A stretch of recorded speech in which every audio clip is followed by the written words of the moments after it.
એ તમને કહું થોડા ઘઉં હમા કરી નાખું તો ભળીને પછી હાંજે લાપસી કરશું કા? અરે તને જી કરવું એ કરી નાખ ની. તી તમને હું શું કહું, તમને ફોન આવ્યો તો? કોનો? એ મામાનો હવે. ન્યા વળી હું છે તી ફોન આવે? લે તી તમને કઈ નથી ખબર? ના રે ના, મને કઈ ફોન આવ્યો નત ને મને કઈ ખબર ય નત. એ હગાઈ છે સોરી ને છોકરાની બેયની. તી ક્યાં કર્યું એનું વળી? મને હું ખબર ક્યાંક ને હાહરાઓમાં કર્યું હે ને. મામો તો મામી આવ્યા પછી ક્યાં કે ઉસો આવ્યો. મામી આવી પછી કોઈ દી માને બાપુજી કે નાના નાની ને કે દાદા દાદી ને કે કોઈનું કોઈ નો પૂછે. એને બસ એના હાહરામાં પડ્યો રે ને એના હાહરાઓના વખાણું કરે.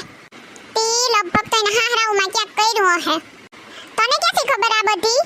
અરે બાપા મને ક્યાંથી ખબર હોય? આ તો મામીનો ફોન આ ઓલી નીમુડીને આવ્યો તો તે કાલે બહુ થી રાયડું નાખી ને ફોનમાં વાતો કરતી હતી કે મામી મામા તમે મૂંઝાતા નહીં, અમે તાણે પૂગી જા હું, તમારો પ્રસંગ ઉકેલી દી હું, બધુંય વાતો કરતી હતી ખબર. પાછી મામી તો એવી રહી ને તી એમ કહેતી હતી કે ગાડી મોકલીએ કે તમે આવતા રહી હો, શું કરવાનું છે? આ બાઈને તો મીઠા બોલતા આવડે ને. તી કે ના ના મામી ઈ કઈ જરૂર નથી, તમે તમારા કાજમાં ધ્યાન આપો, અમે તો પૂગી જા હું તાણે. ત્યાં નાથીઓને જવાના છે કા? ઈ તો જાય જ નહીં, એને તો બધામાં હારું જ રહેવું ને હારું જ રાખવું. એ વાંધો નહીં, ઈ જાય ને તો ભલે જવા દ્યો, પણ આપણે ક્યાંય જવા બાવાનું થાતું નત ને મને કઈ ફોન આવ્યો નથી કહી દઉં તને. હા તમને તો ક્યાંથી ફોન આવે? તેદી કહેતી હતી કે બાધોમાં તો કે નહીં હું હાસો છું તો જોવા આવે. એ અટાણે કોઈને હાસુ કીએ ને ઈ કોઈને ગમતું નથી તો જો હાસા થવા ગયા તો હાસુ કીધું તી બે વાર બગડ્યો બીજું હું. એ છે ને કોઈ દી ખોટું સહન ન કરાય, જી હોય ને હાસુ કહી દેવાનું. હું તને એક વાત કહી દઉં, મારાથી કોઈ દી ખોટું સહન થાતું નત. કઈ નહીં આપણે કઈ જવાનું થાતું નત. આ બસ એમ જ મામો મામાને ઘેર ને આપણે ઘેર થઈ ગયું. એ મામો મતલબી છે પછી તો કીહે કે જો નો આવ્યા તાણે. આ જોની તમારો ઝીણકો મામો કરતો ગલાતો જ જાય હાવ. મામો પાસે થઈ ગયો ને ભાઈ સેટો થઈ ગયો. ને તમને કહું પોરહ કરે બે તો હાડ્યું લઈ આવી ને એમ કે મને બળિત્રા કરાવે. હવે મને સેવાની બળિત્રા થાય? તું ભલે ની દહલે મારે હું. એ હારું બાપા જાતા હોય તો જવા દઉં ની ને પછી ખબર પડશે ધરાહે ને પછી. ઈ નાનો છે તે એને એટલી ન ખબર પડે કે મોટો જાય તો હારું લાગે. આ તો મોટો ઘેર બેઠો રહીને નાનો ધોળા ધોળ હે. એ તમારો ભાઈ જ છે કુંડાવીનો મામા કરીને ગળતો જાય ને ભાઈને કાટતો જાય. અરે આમ છે ને તેમ છે ને. અરે મારા બાપ મામો ને ક્યાં તને પોટલા બાંધી દી હે. કોક દીક મુસીબત આવશે તો આ ભાઈ થાહે, બીજું કોઈ નહીં થાય. હવે ઈ બધી લાઈટ મૂકી દે ને તું સા બનાવી જા અસલ ને આદુ ને એલચી ને બધું નાખીને. પણ ઓહો હો સાના રોહુડા તો કેવા છે તમારા જેવા તો મેં જોયા નત ક્યાંય. એ તારી વાહે આ બધી વાતો કરીને માથું સડાવી દીધું.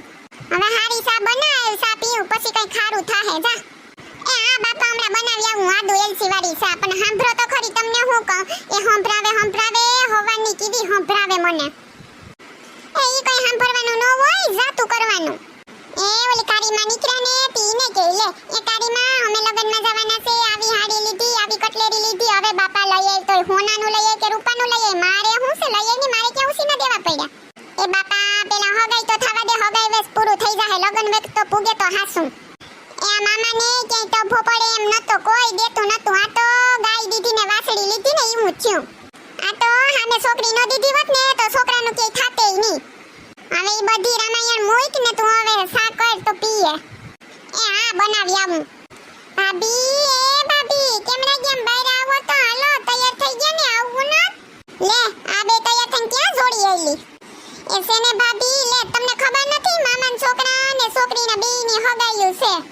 તે હાલો તમાર ન થાવું જો તો તમે તો તૈયાર ય ન થયા.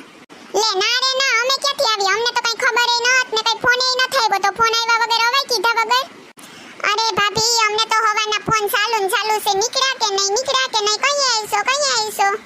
અરે 2 મિનિટે શાંતિ નથી. નાવા ગઈ નાવાય ન દીધું હેરખું. 2 ડબલા આમ રેડ્યા ને 2 આમ રેડ્યા. તા તો ફોન કર્યા કર કે કઈ આવો. હા લે હે અમને તો એકય વાર ફોન ન થયો. તને અહીંયા 10 વાર કર્યો હતી, અમને નતો એક વાર કરાતો એનાથી. ને હા એમ કહું કે નાયો ન હોય ને તો ન્યા જઈને નાઈ લીજો, લગન ને હગાયું પતી જાય ને પછી. હો એ હાલો ભાઈ ભાભી તૈયાર થઈ જાવ. અમારે ક્યાંય ન થાવું હો, તમે જાવ. જો તમને અમારો વિડિયો ગમ્યો હોય તો અમારી ચેનલ ચીબલીની મોજને લાઈક કરો, શેર કરો એન્ડ સબસ્ક્રાઇબ કરો. અને હા મિત્રો, આનો બીજો ભાગ જોવાનું ભૂલતા નહીં. Thank you.